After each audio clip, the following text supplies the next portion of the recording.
C'est fou ce qui se passe. Honnêtement, c'est incroyable. 1000 cm3, 650 €. Première main.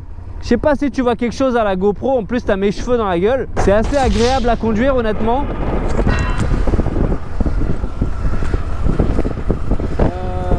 C'est assez agréable à conduire. J'ai complètement foiré la prise de son sur cette vidéo. Puisque ça fait 1 heure que je parle et que le micro il était en train de littéralement traîner le long de la moto. Donc la prise de son, comme je disais, autant que l'image à mon avis va être assez chaotique. Ça y est, donc j'ai récupéré la Honda Varadero 1000 que je vais préparer en mode vieillard pour mon père. Ils appellent ça, je crois, la XL 1000V. J'avais fait l'expérience lors du dernier essai. Une fois que la moto elle est bien chaude, déjà elle dépasse les 90 degrés et en plus elle monte jusqu'à la zone rouge. J'entends pas le ventilo. Je pense qu'il y a une merde, tu vois. À mon avis, le Calorsta est mort. Oh my god, moi ça me suffisait en fait. Moi tu me dis première main, mec, le mec il a déjà 65 piges ou 70 piges, je sais pas. Première main. Allez, donne. Là j'ai les valises derrière, je suis pas très à l'aise, je connais pas encore bien la moto. Il y aura aussi un sacré nettoyage à faire parce que la moto elle est genre sun faded comme on dit pour les consoles. Tu sais quand les Super Nintendo elles sont jaunies, je crois qu'on dit sun faded, elles sont abîmées par le soleil, tu vois. On dit ça dans la sneakers aussi il me semble. La bulle est à changer. On dirait qu'elle a été nettoyée avec le verre de l'éponge, mon ami. Avec le verre de l'éponge, on dirait qu'il a pris une brosse métallique, il a brossé la bulle. À la base elle était transparente, là carrément elle est grise anthracite, mon ami, tellement il y a des rayures. Il y a un carénage à l'avant droit qui a pris un petit pet, il est un peu fêlé, tu vois. Donc ça, je sais que ça, moi je m'emballais littéralement, mais mon père lui il laisse tomber hein. Il y a un truc cassé sur la moto, il roule pas avec tant que c'est pas changé hein. Ah, moi je suis tout l'inverse. Mais mon gars, ça va, la moto tu l'as payé 600 balles, il y a une rayure, c'est bon, on roule comme ça. Donc là on a atteint les 90 degrés. Ça fait même pas 10 bornes que je roule, ou peut-être 10 bornes quoi. C'est un truc de fou parce que le vendeur de la moto, il me disait quelque chose mais pas trop. Et en même temps beaucoup de coïncidences quand on se raconte nos vies. On a eu un super feeling avec le gars, donc on a parlé un petit peu. Et en fait moi j'ai grandi à Pierrefitte. Le gars il y était dans les années où moi j'étais à l'école, tu vois. Donc je me dis vas-y, c'est obligé qu'on connaît des gens en commun. Et donc non, rien, j'en parle à ma famille, je donne le nom et le prénom du gars, toujours rien, ça dit rien à personne. Et au final, le mec il me fait monter chez lui pour faire les papiers. Allez, passe toi aussi mon ami. Hop, on est dans son salon. Ensuite il me dit bon on va aller sur l'ordi pour déclarer la session. Pas de problème. On va sur l'ordi et là devant son ordi il y a un tableau avec une sorte de, tu vois, plein de photos de ses enfants. Donc super sympa, tu vois. Mais le mec est vraiment super sympa, réellement. Il me dit, tu vois, ça c'est mon fils qui habitait Pierrefitte en même temps que toi, dont on parlait la dernière fois. Et il me montre l'image d'un mec auquel je pensais genre hier. Et c'est pas une blague, genre j'y pensais hier. Et je me disais, mais qu'est-ce qui est devenu ce mec? Qu'est-ce qui est devenu ce gars avec qui je traînais pendant un moment Et en fait à partir du moment où je suis plus resté avec lui, on a pu traîner ensemble, je l'ai complètement oublié le gars. Et j'y pensais hier, mais sans déconner, hier après-midi. Et le mec il me montre une photo et je lui dis mais non. Et gros, t'imagines, le mec auquel je pensais hier, à qui j'ai pas pensé depuis plus de 10 ans, et ben c'est à son père que je suis en train d'acheter la moto. Je sais pas si tu réalises le bordel. C'était le daron du mec auquel je pensais hier, gros. Un truc de ouf. La coïncidence de malade. Ah, voilà, depuis le début on a un feeling de ouf en plus avec ce daron. Mais je sais pas, il y a un contact qui se passait. En fait c'était un contact, c'était psychique, tu vois. Je connaissais son fils, tu vois ce que je veux dire. En fait je sais pas si ça claque, j'arrive pas à savoir. Enfin je sais que ça claque mais je sais pas si c'est normal, tu vois. C'est un peu comme les Dominators. Ça a tendance à claquer, c'est quand même un gros mono, tu vois, donc c'est normal qu'il y ait des pièces en action qui claquent. C'est pas anormal. Sur certains modèles, c'est pas anormal. Celui-là, je le connais pas, j'arrive pas vraiment à savoir. Ça y est, on a dépassé les 90 degrés. Il y a des motos qui sont pas du tout faites pour la ville, je pense que celle-là en fait partie. Mais quand même, il y a quand même un ventilateur qui est censé à un moment donné ventiler pour refroidir le liquide, pour que ça dépasse pas une certaine température. À mon avis, vous voyez rien depuis le début. Avec la bulle là, franchement, elle est dans un état, c'est pas possible. La température, elle a encore augmenté. Je pense qu'on est autour des 105 degrés à mon avis. The next day.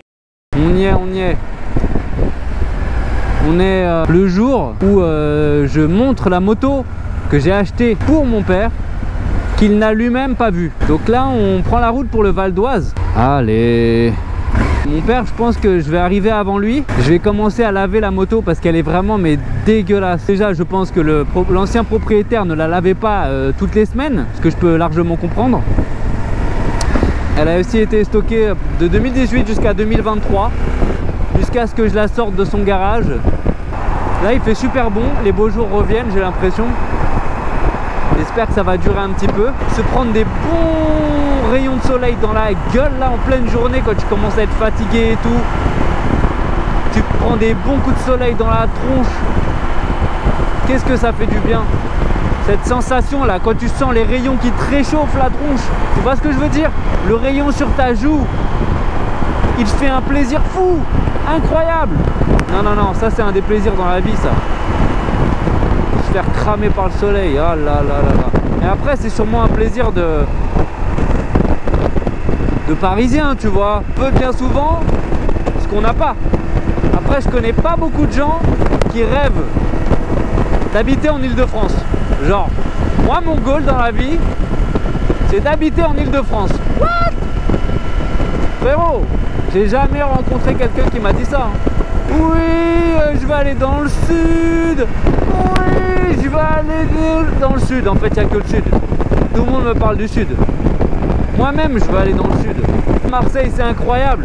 J'espère que tu as vu mon vlog sur Marseille.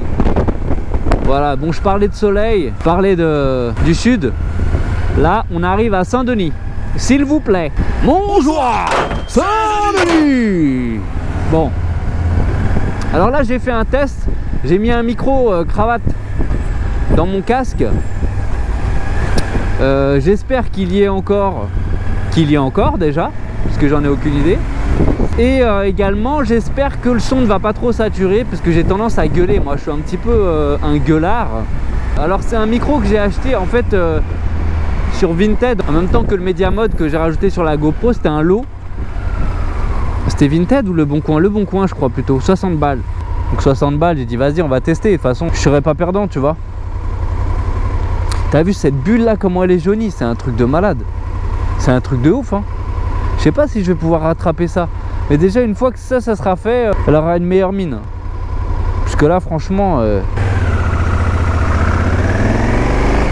C'est marrant, il y a 1000 cm3. Il y a 1000 cm3, mais bon, j'y vais mollo parce que bon, la moto elle chauffe. Mais tu vois, en croisière, c'est vraiment doux, hein. C'est super doux, les sensations, c'est vraiment smooth quoi. T'as pas particulièrement de vibrations, t'as pas particulièrement de coups de pied au cul. Je trouve ça très doux et très facile en fait. Une fois que j'aurai fait l'entretien complet, que j'aurai tout vérifié, etc., je vais commencer à pouvoir tirer un petit peu dedans pour voir ce qu'elle a dans le ventre. Mais là, on va rester calme, hein. En plus, c'est la moto de papa, hein, c'est pas la mienne, donc mollo sur la bécane du daron, tu vois ce que je veux dire ou pas? Ah, une petite 205, ouais, 205 Junior, ça me fait kiffer, tu vois. À l'époque, on m'avait proposé, quand j'habitais encore en Bretagne, de récupérer une 205, c'était une 205, ouais, c'était une 205 Junior. Et moi, à l'époque, j'avais déjà donc les 1, 2, 3, 4 mobilettes, j'avais déjà la moto, la Dominator, que je présenterai bien évidemment sur la chaîne. J'avais aussi ma Toyota Carina de 96, mon petit bijou. Mon enfant, non, je dirais même pas que c'est mon enfant cette voiture, c'est un peu plus mon grand-père, tu vois. D'ailleurs, c'était la voiture de mon grand-père. Il y a quand même des gens sympas, hein.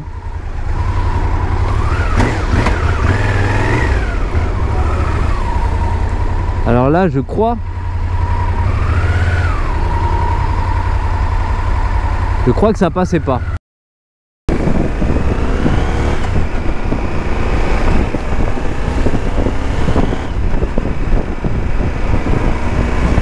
Alors il y a quand même du couple, hein. Tu sens que c'est ouvre en grand. T'as les portes du paradis qui peuvent vite s'ouvrir en grand aussi, tu vois. Donc faut quand même rester vigilant. Comme avec toute bécane, hein, tu sais, je suis même vigilant avec ma 103. Ça change pas grand chose. Mais bon, entre une 103 de 49 cm3 et un 1000 cm3, la comparaison elle est assez difficile quand même. Après en termes de maniabilité, je trouve ça correct. Contrairement à ce que je pensais avant de l'acheter, la hauteur de selle elle est tout à fait correcte. Moi je fais 1m75 et sur mon Africa Twin, tu vois, la hauteur de selle elle est compliquée, hein.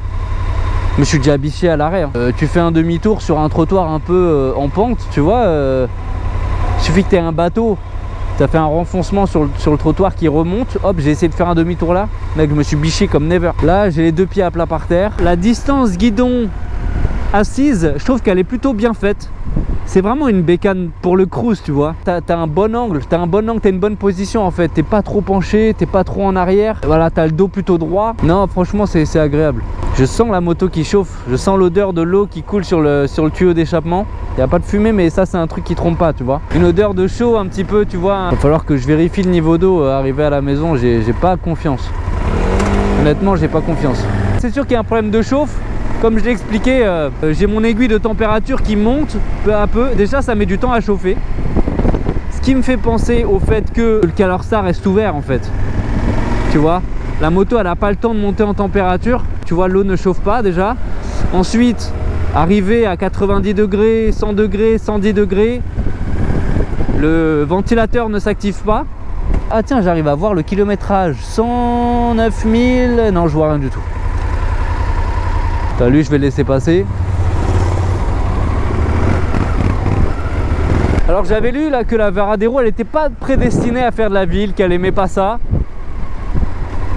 Honnêtement, après avoir conduit ma Dominator et mon Africa Twin RD04 de 91, je trouve qu'elle est tout à fait à même d'affronter la ville. Là je vois pas le souci, tu vois.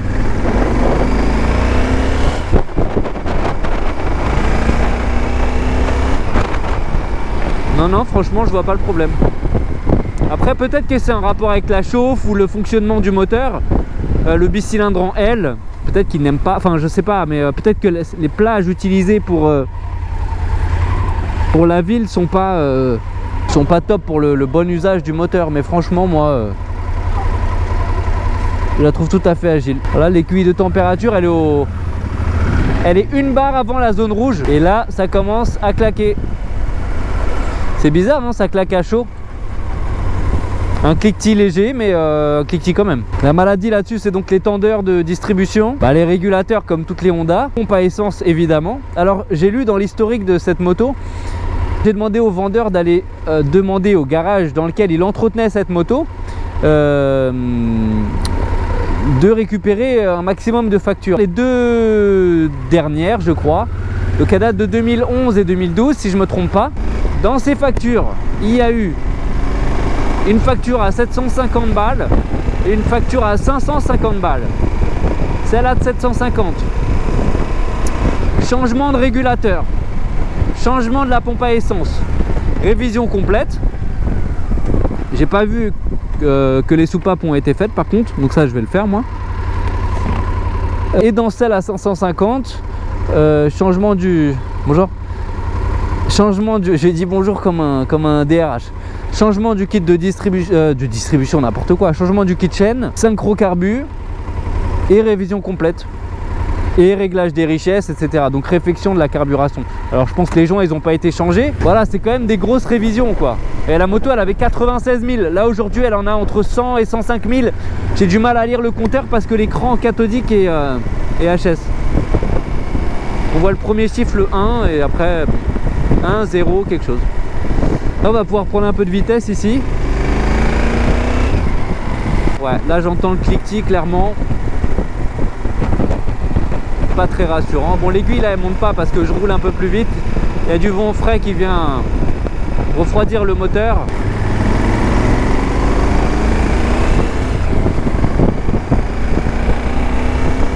c'est la première fois que je passe la 5e. Là on arrive dans le rouge.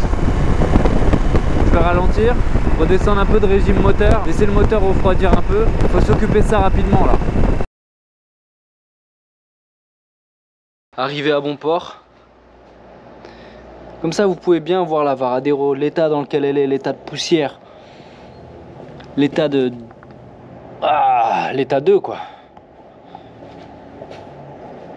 La bulle. Laisse tomber la transparence.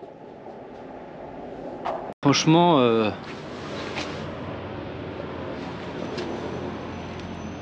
Voilà quoi. Donc la petite fuite que j'ai repérée, elle est là.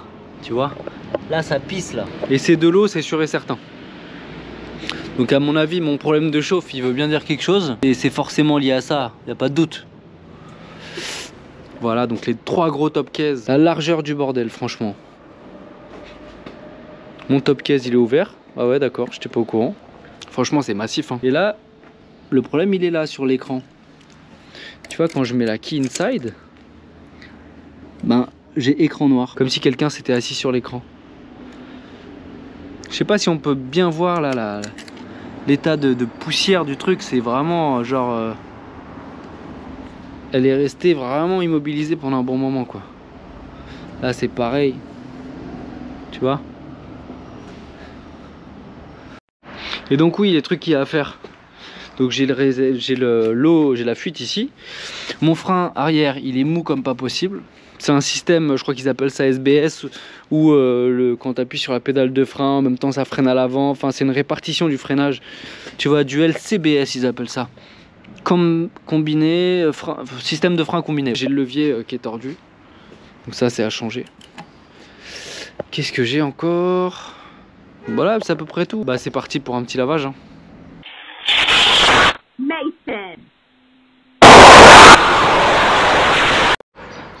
Alors là, elle est fumante.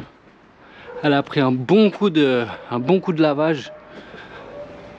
Franchement, bon, il reste les jantes à faire, hein, le bras oscillant et tout ça, mais honnêtement là, magnifique. Waouh!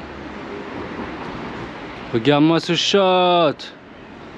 Ouh! Damn!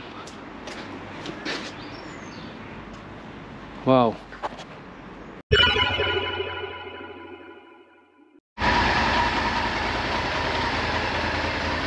Alors, verdict?